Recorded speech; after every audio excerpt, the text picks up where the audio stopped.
नमस्कार। चलिए आज समय में पीछे चलते हैं और झांक कर देखते हैं मौर्य साम्राज्य के अंदर। आइए मिलकर जानते हैं कि ये इतना बड़ा साम्राज्य असल में चलता कैसे था। देखिए, बड़े बड़े राजाओं और उनकी लड़ाइयों के बारे में तो हमने बहुत सुना है ना? पर आज हम उन कहानियों से थोड़ा आगे बढ़ेंगे। सवाल ये है कि आम लोगों की जिंदगी कैसी थी, अर्थव्यवस्था कैसे चलती थी, उनकी कला में क्या खास था, मतलब रोजमर्रा की जिंदगी आखिर थी कैसी? तो इस सफर में हम 4 पड़ावों से गुजरेंगे। सबसे पहले मौर्य समाज को समझेंगे, फिर साम्राज्य के इकोनॉमिक इंजन यानी खेती और टैक्स सिस्टम पर नजर डालेंगे। उसके बाद हम व्यापार और बाजारों की दुनिया में चलेंगे और आखिर में उनकी शानदार कला और वास्तुकला को देखेंगे। तो तैयार हैं? चलिए शुरू करते हैं अपने सफर का पहला पड़ाव, मौर्य समाज। आइए जानते हैं कि उस दौर में समाज का ढांचा कैसा था।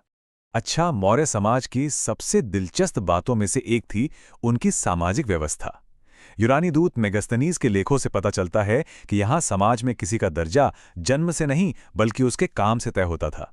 यानी कि एक फिलॉसफर, एक किसान या एक सैनिक, सबका समाज में अपना एक तय रोल था। अब अगर परिवार की बात करें तो विवाह और बहुविवाह दोनों ही प्रथाएं थीं। खासकर शाही परिवारों में ये आम था। और जानते हैं, एक बहुत ही कमाल की बात क्या थी? उस समाज में महिलाओं को वाकई काफी ऊंचा दर्जा हासिल था। उन्हें कई सामाजिक और कुछ हद तक राजनीतिक अधिकार भी मिले हुए थे, जो उस जमाने के हिसाब से बहुत बड़ी बात थी। हाँ, मौर्य काल में दास शब्द तो मिलता है, पर इसे समझना थोड़ा जरूरी है। ये वो गुलामी नहीं थी जो हम रोम या ग्रीस की कहानियों में सुनते हैं। ये वो लोग थे जो किसी मजबूरी, मान लीजिए कर्ज चुकाने के लिए काम करते थे। उन्हें खरीदा या बेचा नहीं जा सकता था। चलिए अब आगे बढ़ते हैं और ये देखते हैं कि इस इतने बड़े साम्राज्य की मशीनरी चलती कैसे थी। और इस सवाल का जवाब छिपा है जमीन में। सब कुछ टिका था खेती और उस पर लगने वाले टैक्स पर। असल में मौर्य साम्राज्य की असली ताकत और दौलत उसकी उपजाऊ जमीन से ही आती थी। पूरी की पूरी अर्थव्यवस्था खेती पर टिकी थी और आबादी का एक बहुत बड़ा हिस्सा किसान ही थे। तो जाहिर है राज्य की कमाई का सबसे बड़ा सोर्स भी जमीन से आने वाला टैक्स ही था।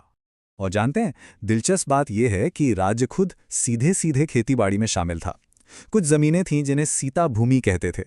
ये सीधे सरकार की होती थीं। इन पर या तो सरकारी मजदूर काम करते थे या फिर इन्हें सीता अध्यक्ष नाम के एक अफसर की देखरेख में किसानों को लीज पर दे दिया जाता था। अब इतना बड़ा साम्राज्य चलाने के लिए जाहिर है एक बहुत ही सधावा टैक्स सिस्टम तो चाहिए ही था। इनमें सबसे जरूरी था भाग, जो उपज का एक हिस्सा होता था। फिर था बलि, जो एक तरह का धार्मिक टैक्स था, और शुल्क, जो व्यापार के सामान पर लगता था। मतलब उनकी आर्थिक नीतियां काफी गहरी और वेल ऑर्गेनाइज थीं। तो सवाल उठता है कि टैक्स कितना था? अर्थशास्त्र के मुताबिक जिन खेतों में सिंचाई की अच्छी व्यवस्था थी, वहां उपज का 5वां हिस्सा से लेकर 1/3 हिस्से तक टैक्स के तौर पर लिया जाता था। और इसका एक पक्का ऐतिहासिक सबूत भी हमारे पास है। रुम्मिनदेई शिलालेख में सम्राट अशोक खुद बताते हैं कि उन्होंने बुद्ध के जन्मस्थान लुम्बिनी में लोगों को एक खास रियायत दी थी। वहां उन्होंने भाग टैक्स को घटाकर उपज का सिर्फ 8वां हिस्सा कर दिया था। तो चलिए अब समाज और अर्थव्यवस्था के बाद हम चलते हैं मौर्य साम्राज्य के हलचल भरे बाजारों की दुनिया में। देखते हैं वहां क्या हो रहा था। इतने बड़े साम्राज्य में व्यापार को आसान बनाने के लिए कमाल की सड़कें थीं। इनमें सबसे खास थी शाही राजमार्ग, जो उस दौर के बड़े ट्रेड सेंटर तक्षशिला को सीधा राजधानी पाटलिपुत्र से जोड़ती थी। आप इसे उस समय की इकोनॉमिक आर्टरी समझ सकते हैं। मौर्य साम्राज्य सिर्फ अंदर ही नहीं बल्कि अंतर्राष्ट्रीय व्यापार का भी बहुत बड़ा सेंटर था।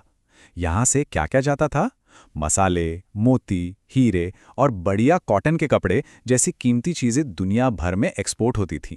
और बदले में अच्छी नस्ल के घोड़े, सोना और कांच जैसी चीजें मंगवाई जाती थी। एक और बड़ी मजेदार बात, उस दौर के कारीगर और व्यापारी, मतलब आर्टिसंस और मर्चेंट्स, बहुत ऑर्गेनाइज थे। वो श्रेणी नाम के ग्रुप्स में काम करते थे, जिन्हें हम आज की भाषा में गिल्ड कह सकते हैं। हर काम की अपनी श्रेणी होती थी, जिसका एक लीडर होता था, जिसे प्रमुख कहते थे। ये एक तरह से पुराने जमाने के ट्रेड यूनियन थे। और जाहिर है इतने बड़े व्यापार को चलाने के लिए एक कॉमन करेंसी तो चाहिए ही थी, और वो थी पण, चांदी का सिक्का जिस पर खास निशान बने होते थे। ये मौर्य साम्राज्य की ऑफिशियल करेंसी थी, जिसने पूरे देश में लेन देन को बहुत आसान बना दिया था। और अब हम आ पहुंचे हैं अपने सफर के आखिरी और शायद सबसे खूबसूरत पड़ाव पर, मौर्य काल की कला और वास्तुकला। एक ऐसी विरासत जो आज भी हमें सोचने पर मजबूर कर देती है। मौर्य कला का शायद सबसे शानदार, सबसे आइकॉनिक नमूना है सारनाथ का ये स्तंभ। जरा सोचिए, एक ही पत्थर को तराश कर बनाया गया ये पिलर, जिसके ऊपर 4 शेर चारों दिशाओं में देख रहे हैं। ये सिर्फ एक मूर्ति नहीं है, ये उस समय की इंजीनियरिंग और कला का एक बेजोड़ नमूना है। और यही तो आज हमारे देश का राष्ट्रीय चिन्ह है। और जैसा कि हम यहाँ देख सकते हैं, अशोक के स्तंभों पर सिर्फ शेर ही नहीं थे, उनमें काफी वैरायटी थी।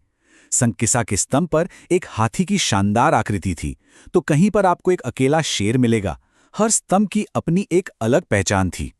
स्तंभों के अलावा और क्या-क्या था? देखिए, सांची जैसे महान स्तूप थे, बराबर की पहाड़ियों में चट्टानों को काटकर बनाई गई रहस्यमयी गुफाएं थीं, और पटना के पास कुम्हारार में तो राजमहल के सबूत भी मिले हैं। ये सब उस दौर की शान और शौकत की कहानी कहते हैं। तो इस पूरे सफर के बाद अब सवाल ये उठता है कि एक प्राचीन साम्राज्य की ये सारी व्यवस्थाएं, चाहे वो उनका समाज हो, उनकी अर्थव्यवस्था हो या उनकी कला, आज हमारी दुनिया के लिए क्या मायने रखती हैं? क्योंकि इतिहास हमें सिर्फ अतीत नहीं दिखाता, बल्कि वर्तमान को समझने का एक नजरिया भी देता है।